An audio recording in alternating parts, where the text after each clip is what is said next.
कैसे हैं आप सभी लोग। उम्मीद करता हूँ आप सभी लोग बहुत ही अच्छे होंगे। तो आज के इस वीडियो में हम देखेंगे कक्षा 10 गणित के प्रश्नावली 1.1 का यह सवाल। अब देखेंगे कि यह सवाल कहता है कि दर्शाइए कि कोई भी धनात्मक विषम पूर्णांक 6 प्लस 1 6 प्लस 3 या 6 प्लस 5 के रूप का होता है। हमें दर्शाना है कि यह धन विषम पूर्णांक इनके रूप का होता है।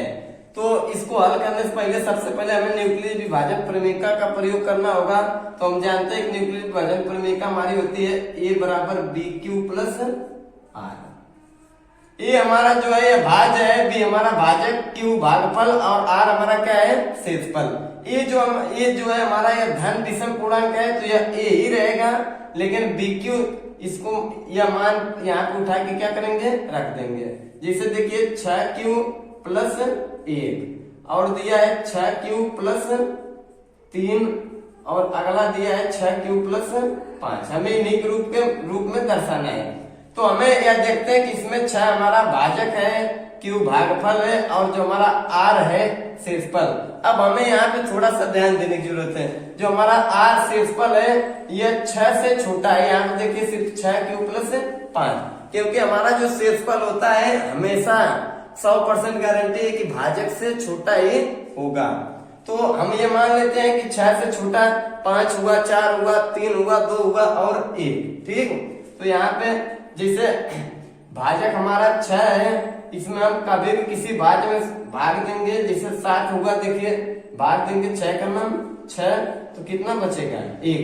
ये जो हमारा शेषफल, ये जो R है हमारा शेषफल, ये हमेशा इस भाजक से क्या होगा छोटा होता है। ठीक, तो हमें यही ध्यान देना है। ठीक, तो अब हम इसमें चलते हैं, लिखेंगे हल।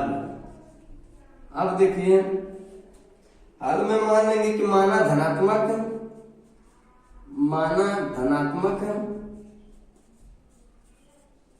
विषम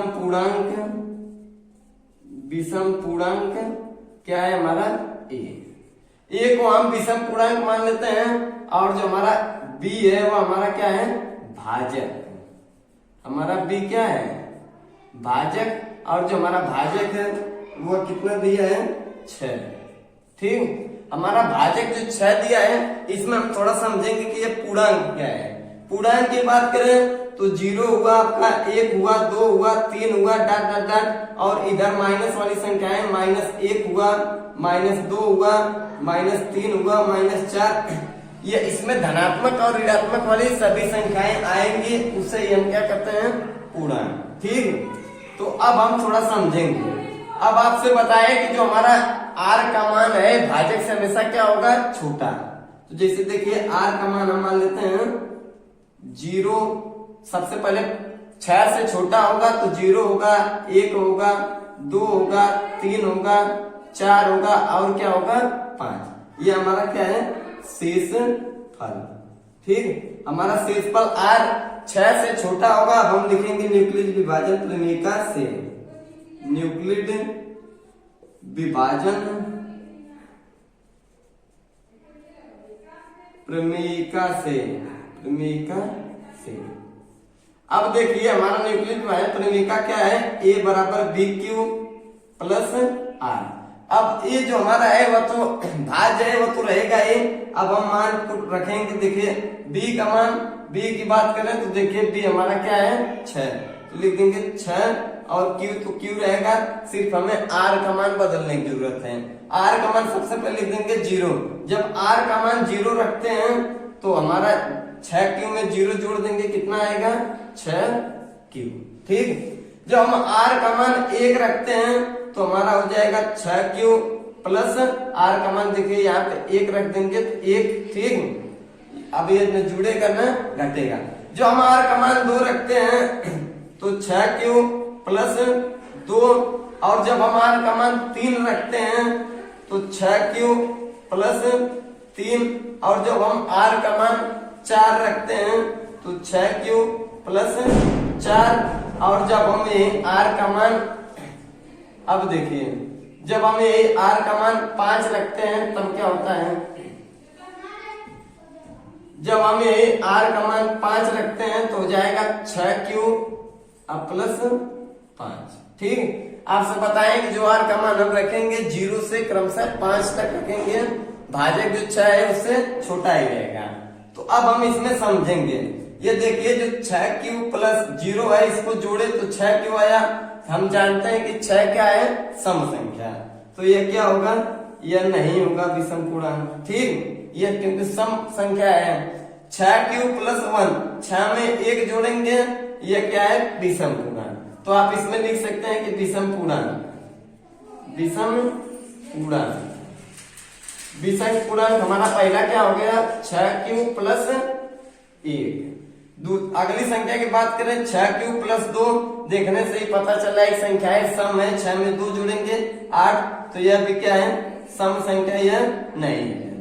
6q प्लस 3, 6 में 3 जोड़ेंगे 9 आएगा। ठीक, और हम जानते हैं कि 9 विषम संख्या है, तो एक हमारा यह हो गया, तो इसे हम लिख देंगे 6q प्लस 3। ठीक, 4 की बात करें तो देखिए 6 में 4 जोड़ेंगे 10, और 10 हमारा सम संख्या है, तो इसको हमें नहीं लेना है क्योंकि ये सम संख्या है। ठीक, सम पूर्णांक।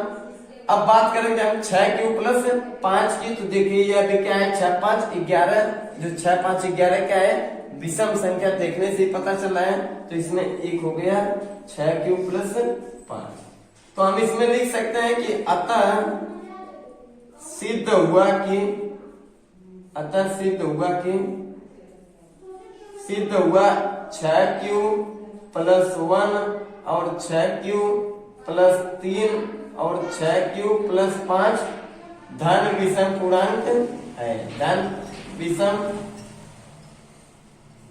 पूर्णांक के रूप का है, पूर्णांक के रूप का है।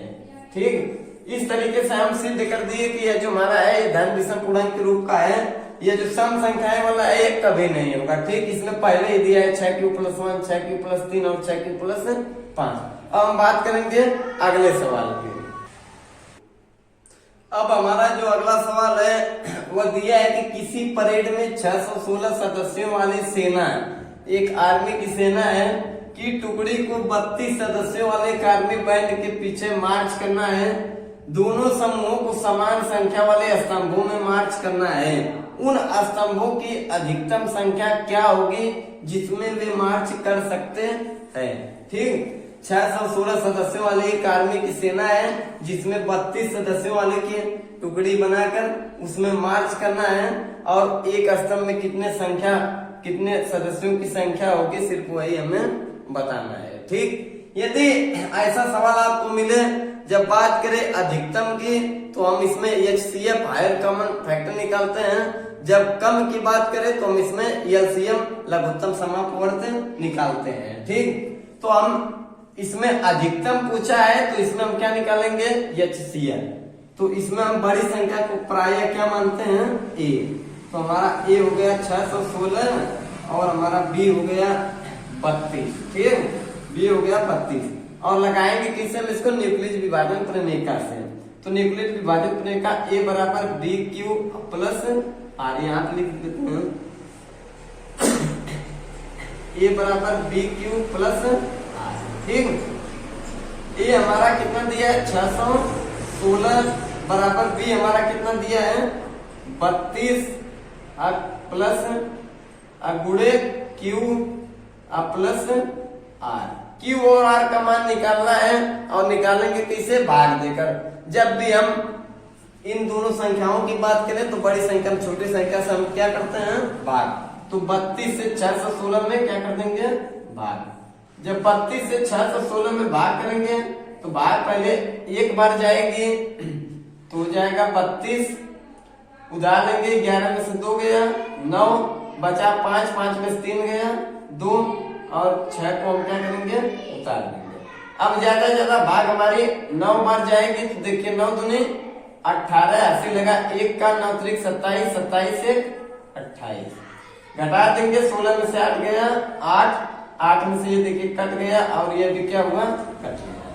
तो हमारा जो 616 बराबर 32, जो हमारा R निकल कर आया है शेषफल वो कितना है, 8। जो हमारा Q निकल कर आया है वह कितना है, भागफल 19। तो हम सिर्फ मान उठा के रख देंगे। Q की बात करें तो Q हमारा भागफल 19 आया है, तो लिख देंगे गुणे 19। ठीक, प्लस आर शेषफल की बात करें तो आर हमारा 8 आया है, तो यहाँ पे उठा के रख देंगे 8। अब हम 32 को इधर उठा के रख देंगे, हो जाएगा 32। अब बराबर बी 8 को इधर उठा के रख देंगे तो हो जाएगा 8। ठीक, अब हम फिर से Q और R का मान निकालेंगे, तब तक निकालेंगे जब तक R शेषफल का मान 0 न हो जाए। तो हम एक बार फिर से R से 32 में भाग देंगे, तो देखिए R से 32 में भाग देंगे, 8 चौक को 32, हमारा पूरा पूरा कट गया, शेषफल क्या आया R 0। ठीक, और जो हमारा भागफल Q क्या आया 4। ठीक, तो लिख देंगे गुणे Q 4 आया और शेषफल हमारा क्या आया 0। आपसे बताया है कि जब शेषफल का मान 0 आ जाए, भाग विधि इस तरीके से न्यूक्लियस बाह्य परिमेयिका से ये CF निकालते समय जब R का मान 0 हो जाए तो हम इधर से तीसरी संख्या को HCF मान लेते हैं। ठीक सर, तो इधर से गिनेंगे 1 2 3, जो हमारा 8 निकल कर आया है, यही 8 क्या है HCF। तो लिखेंगे 616 और 32 का HCF बराबर 8। ठीक, अब लिख देंगे कि एक स्तंभ में सदस्यों की संख्या 8 होगी, सदस्यों की संख्या 8 होगी। ठीक, इस तरीके से हम बहुत ही आसान तरीके से निकाल सकते हैं, सवाल को बड़ा देखकर हमें डरना नहीं है। ठीक, तो इस तरीके से न्यूक्लियस बाह्य परिमेयिका आपको बहुत आसान तरीके से समझ में आ गया होगा। यदि वास्तव में वीडियो से आपको कुछ भी सीख मिलती है तो चैनल पर नए हैं तो चैनल को लाइक कमेंट कर दें और चैनल को वीडियो को शेयर कर दें।